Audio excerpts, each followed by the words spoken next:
Let's take a look in the glove compartment. Bingo. A man's cigarette case.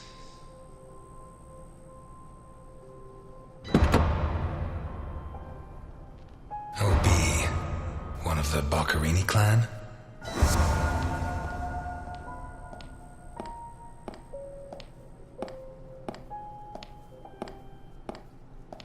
Vermont plates. Someone drove a long way.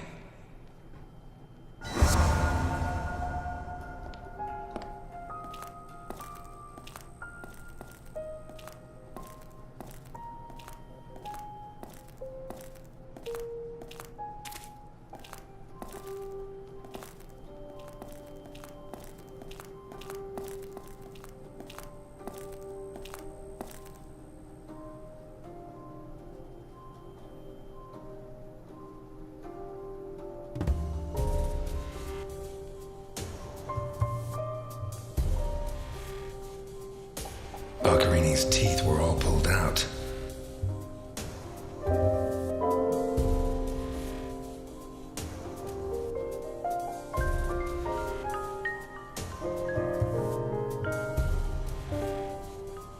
The murderer tore Boccherini's hands off. Hands ripped off, teeth torn out. I guess I'll have to rule out criminal intent or a personal angle. Boccherini's eyes still haven't shown up. What if I look for whatever was used to remove them? A teaspoon stained with blood and some kind of sticky liquid. The mixture of sticky liquid and blood can only mean one thing. The spoon was used to remove Boccherini's eyes. The mutilations and the disappearance of his eyes suggest two possible motives. Psychopathy or cultist fanaticism. Which is it?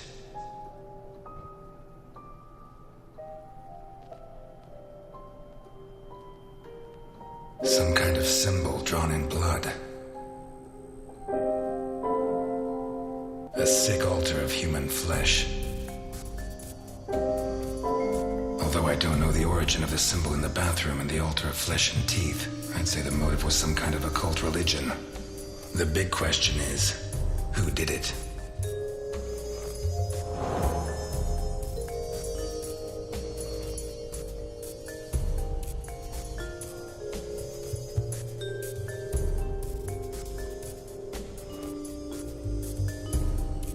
Dirty plates, glasses, and silverware from a dinner for two.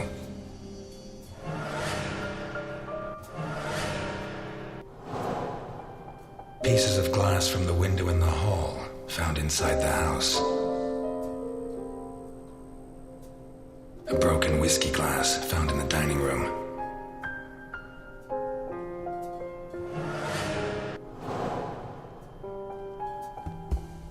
A door in the kitchen, locked from the inside. It opens onto the same... A pistol, fully loaded. A broken whiskey glass, found... An open bottle of whiskey. I'd say Boccherini was drinking in the dining room when his assailant burst in through the window.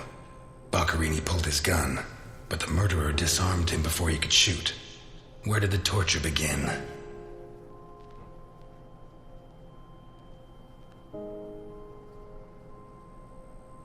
Two pools of blood, one on either side of the dining room table. A broken table, scratched and covered in blood. A blood-stained wristwatch with the glass broken and the strap fastened. The bloodstains show that the murderer began to torture Boccherini on the dining table itself. That was where his hands were torn off. As a result, his wristwatch fell to the ground. How did the body reach its current position? The trail of blood from the dining room to the hall.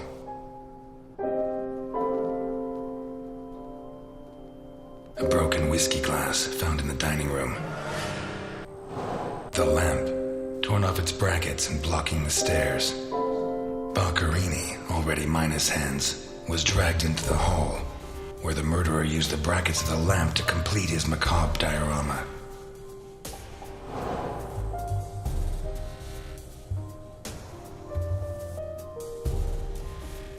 A car with Vermont plates.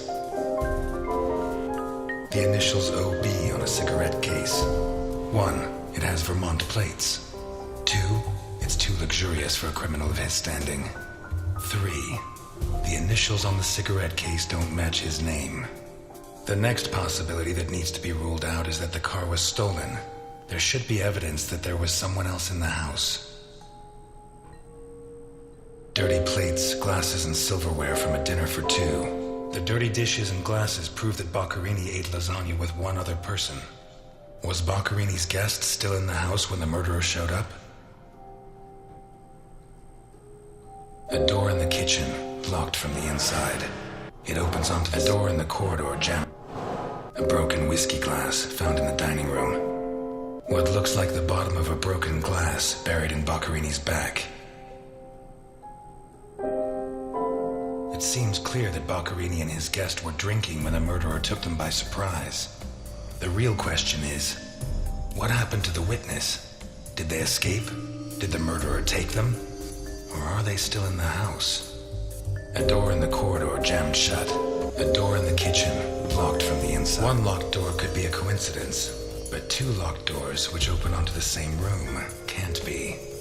Either I'm completely wrong, or the witness is in that room. But I need Milton to open one of those doors.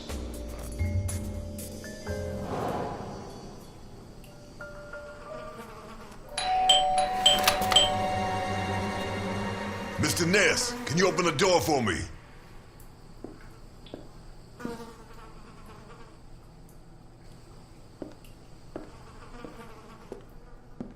It was open. Why did you ring? I thought I should use the doorbell so I wouldn't startle you. I didn't notice there was a doorbell.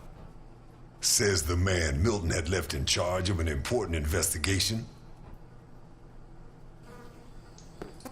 So, what can you tell me to restore my faith in you as a detective?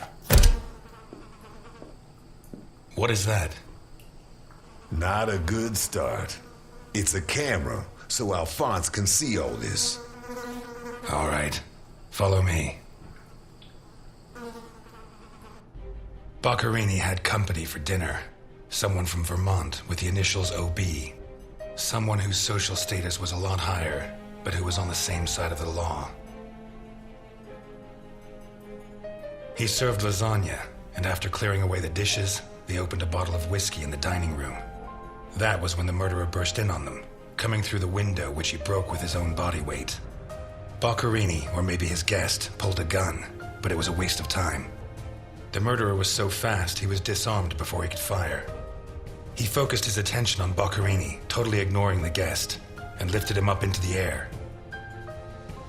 He then threw him against the dining room table so hard that one of the glasses of whiskey was embedded in Boccherini's back. He span around, clawing at the table, and immediately afterwards the murderer ripped off his hands. I have no idea how he did it, but all the evidence suggests he just pulled. Blood sprayed everywhere. The wristwatch fell to the ground. He dragged him through the corridor into the hall. He tore down the lamp, hung him from the brackets, and stabbed steel rods through his body. He skewered him on the iron bars, possibly taken from the fence outside, and pulled out his teeth one by one. Finally, he scooped out his eyes with a teaspoon. Boccherini must have been dead when the murderer went to the bathroom with his hands in his teeth. There, he arranged them to make an altar, weaving the fingers together and placing the teeth inside. Next, he painted something on the wall in blood, a symbol which I don't recognize, but which could have some kind of ritualistic significance. When he'd finished his artwork, he left. I don't know what he did with the eyes. You're telling me that someone did all this armed with a teaspoon? More or less. And you worked all this out on your own, just by looking? More or less. I don't know which of the two of you scares me more. Wait a second. What about the guest? Right. Come with me.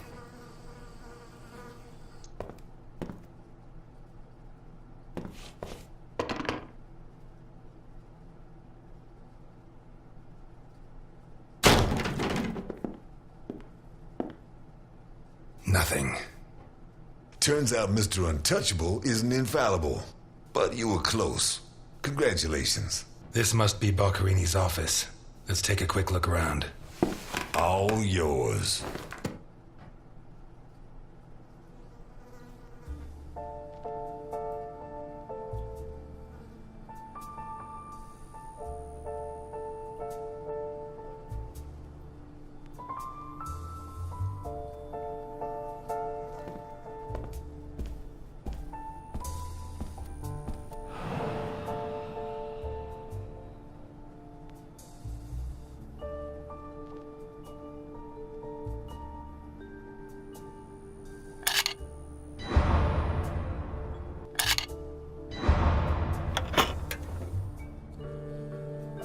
Jesus, there's at least $1 million here.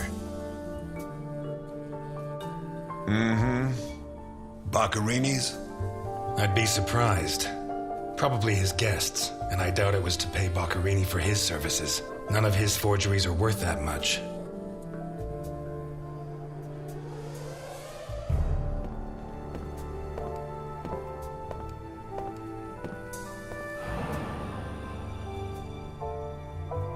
Carlo, I have the goods for OB, but I have to take the children to school tomorrow and I can't make the meetup. Friday, same time, same place. It's signed NI. These initials are getting to be a pain in the ass, right? I have to take the kids to school tomorrow. I don't think this is some loving divorced daddy, Milton. I take back what I just said.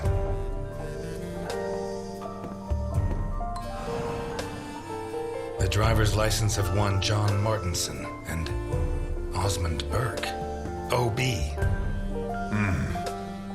Do we know him? The eldest son of the richest family in Vermont, convicted rapist. He was arrested thanks to the testimony of his father, who wound up disinheriting him. He escaped from prison last week. He broke into the family home and slit the throats of all his relatives one by one, opened the safe, and got away with a fortune. They don't make jails like they used to. All starting to add up, isn't it? Out of my way! Ow! Ow!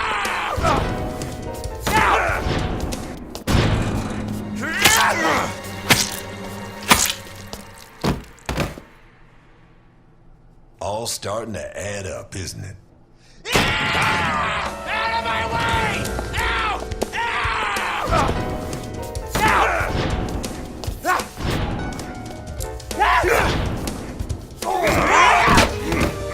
Milton! Milton! You're doing fine on your own, Mr. Lewis. I believe in you.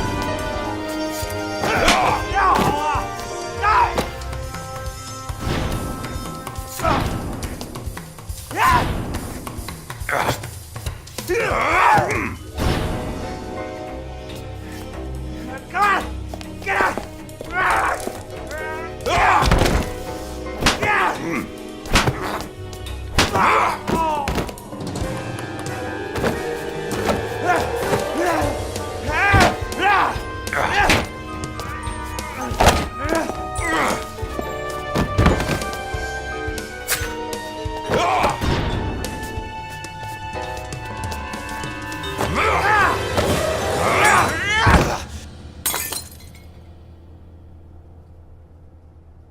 Get out of my way, I said! He's coming back! Who's coming back? Him! The monster! The guy who killed Boccarini? He was a monster! Oh, get your hands off me, Negro! What was he like? Describe him for me. It was a monster. Red and black. I mean, his head reached the ceiling. He tore off his hands with his claws! It was a monster! A monster! Should I hit him again? Burke, shut up. You're Osmond Burke, right? Yes. Good. Now pay attention, Burke, because I have a question for you.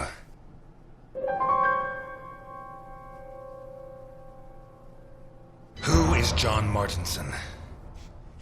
I am. Boccarini created a new identity for you. And I'll bet that under those bandages, there's a new face, fresh from surgery.